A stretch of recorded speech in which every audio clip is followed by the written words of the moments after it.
بعض لوگوں کو دیکھا گیا کہ وہ قبروں کے اوپر پودے لگاتے ہیں بڑے اہتمام کے ساتھ کہ بھی یہ پودے لگانا نبی صلی اللہ علیہ وسلم کی سنت ہے، نبی علیہ السلام بھی لگاتے تھے۔ جب پوچھا جائے کہ بھی نبی صلی اللہ علیہ وسلم نے کب لگائے ہیں تو وہ ایک حدیث پیش کرتے ہیں کہ نبی صلی اللہ علیہ وسلم صحابہ کرام کے ساتھ تشریف لے جا رہے تھے،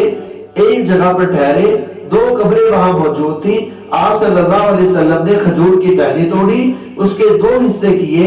ایک حصہ ایک قبر میں گاڑ دیا اور دوسرا حصہ دوسری قبر میں گاڑ دیا۔ جب نبی صلی اللہ علیہ وسلم سے صحابہ کرام نے دریافت فرمایا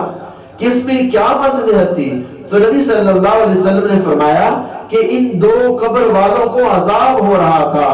لہٰذا یہ جو میں نے ٹہنی گاڑی ہے اس کی وجہ سے ان کی عذاب تخفیف ہوگی، یعنی کبھی واقع ہوگی جب تک یہ ٹہنی سرسبز و شاداب رہے گی۔ شارحین حدیث نے لکھا ہے،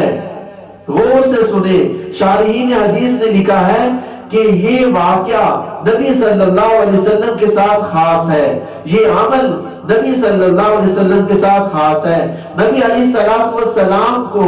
وحی کے ذریعے بتلا دیا گیا تھا کہ ان قبر والوں کو عذاب ہو رہا ہے، اور یہ بھی بتلا دیا گیا تھا کہ اگر آپ یہ عمل کر لیں، ٹہنی توڑ کر ان قبروں میں گاڑ دیں تو اس سے ان کی عذاب تخفیف ہو جائے گی۔ آپ صلی اللہ علیہ وسلم نے یہ عمل صرف ان دو قبروں پر کیا ہے، اس کے علاوہ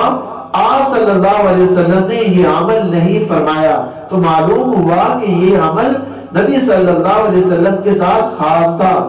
اب تو نہیں آپ کو معلوم ہو سکتا نا کہ کن قبر والوں کو عذاب ہو رہا ہے، تو پھر آپ قبر پر ٹہنی کو گاڑیں۔ لہٰذا اس سے اجتناب کرنا چاہیے، اس سے بچنا چاہیے۔